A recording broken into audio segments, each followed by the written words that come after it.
ఎవరైతే స్ట్రాంగ్‌గా ఉంటారో వాళ్ళు దేన్ని పర్సనల్‌గా తీసుకోరు.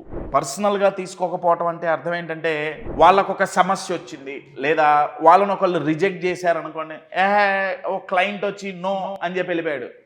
ఏమండి క్లయింట్ నో అన్నాడు. స్టేబుల్‌గా లేని వాళ్ళు, ఎమోషనల్ ఇంటెలిజెన్స్ లేని వాళ్ళు ఎలా ఆలోచిస్తారంటే, క్లయింట్ నో అన్నాడంటే నేను వేస్ట్ గాడిని, నా ప్రొడక్ట్‌లో ఏదో లోపం ఉంది.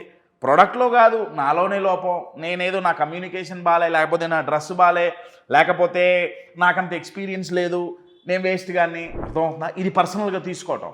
కానీ ఎమోషనల్ ఇంటెలిజెన్స్ ఉంటే పర్సనల్‌గా తీసుకోరు. వాళ్ళు ఓకే, క్లయింట్ నో అన్నాడు, నా ప్రొడక్ట్‌లో కానీ, నేను చేసే పనిలో కానీ ఏ మార్పులు తెచ్చుకుంటే ఎస్ చెప్పించగలం అంతే.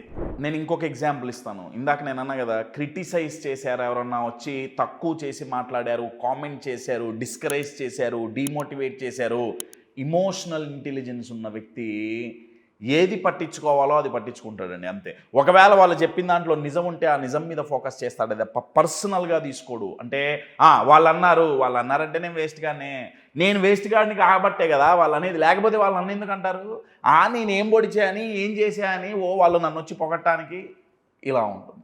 My dear friends, emotional intelligence కనుక ఒక్కటి ఉందా, మనం దేన్ని పర్సనల్గా తీసుకోము. ప్రాబ్లమ్స్ని పర్సనల్గా తీసుకోము, లేకపోతే ఎవరన్నా క్రిటిసైజ్ చేస్తే పర్సనల్గా తీసుకోము. పర్సనల్గా తీసుకున్నామా హర్ట్ అయిపోతాం, హర్ట్ అయ్యామా అయిపోయినట్టే, మన మోటివేషన్ పోతుంది. ఎంతో కష్టపడి మన గోల్ మీద ఫోకస్ చేస్తుంటే ఆ ఫోకస్ అంతా ఎగిరిపోయి డిస్ట్రాక్ట్ అవుతుంది. సో పర్సనల్గా తీసుకోరు ఎమోషనల్ ఇంటెలిజెన్స్ ఉంటే.